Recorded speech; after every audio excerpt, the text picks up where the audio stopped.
I didn't destroy him. I took away everything that made him powerful. I want to tell this story clearly because confusion hides the truth, and this story is about truth.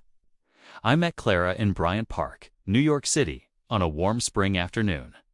I was in Midtown Manhattan for a consulting assignment. My office for the week was near Times Square, and my last meeting ended early that day. Instead of going back to my hotel, I walked to Bryant Park to sit and think.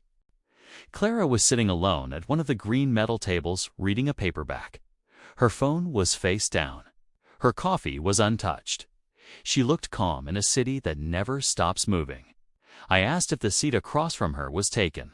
She smiled and said no. We talked because the park was quiet. We continued talking because the conversation felt natural. She told me she worked in nonprofit development, managing donors and fundraising programs. I told her I was a data and strategy consultant, helping organizations make better decisions. When she stood to leave, I asked for her number. She gave it to me without hesitation. That was how it started. That evening, she texted me. We talked again the next day. When my assignment ended and I flew back home, the connection didn't fade. We scheduled calls. We planned visits. When I returned to New York 2 months later, she met me at Grand Central Terminal. Seeing her waiting there made the relationship feel real. Over time, I fell in love with Clara because she was consistent. She listened carefully. She remembered small details. She didn't rush intimacy, and she didn't avoid silence. When she visited me on the West Coast, she fit into quiet moments easily. After 1 year, marriage felt natural. We married in a small ceremony surrounded by close friends and family. There was no luxury, no performance, just commitment. For several years, our life felt stable. I worked remotely. Clara advanced in her nonprofit career. We lived near the city, but far enough to enjoy quiet evenings. We talked every night.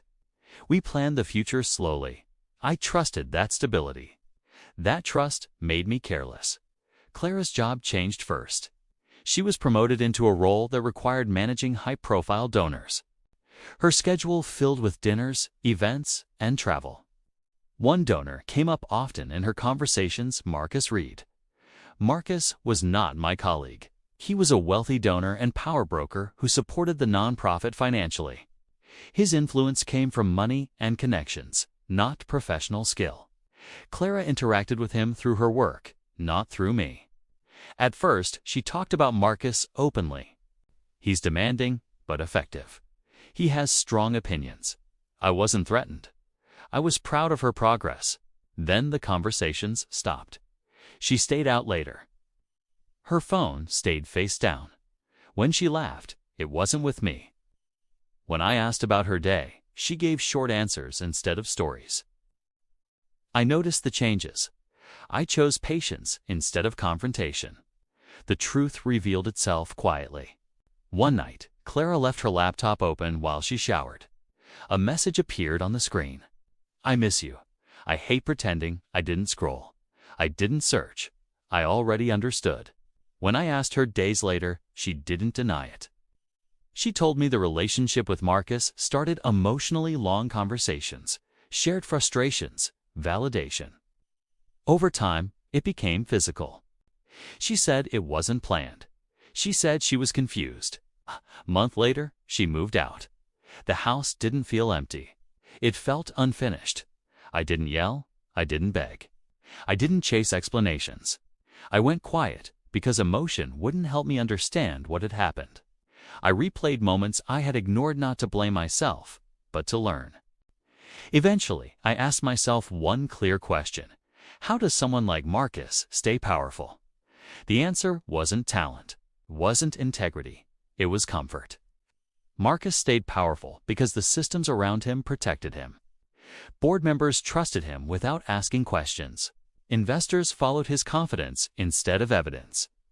As long as no one challenged him, he remained influential. That's what I changed. I adjusted my career path and accepted consulting roles that brought me back to New York. These roles placed me Inside the same professional ecosystem, Marcus depended on investors, board members, advisors. I did not hide who I was. I simply stopped protecting him. In meetings, I asked reasonable questions about budgets and partnerships. I recommended independent audits. I introduced professionals who believed in transparency people Marcus could not control. Nothing I did was illegal.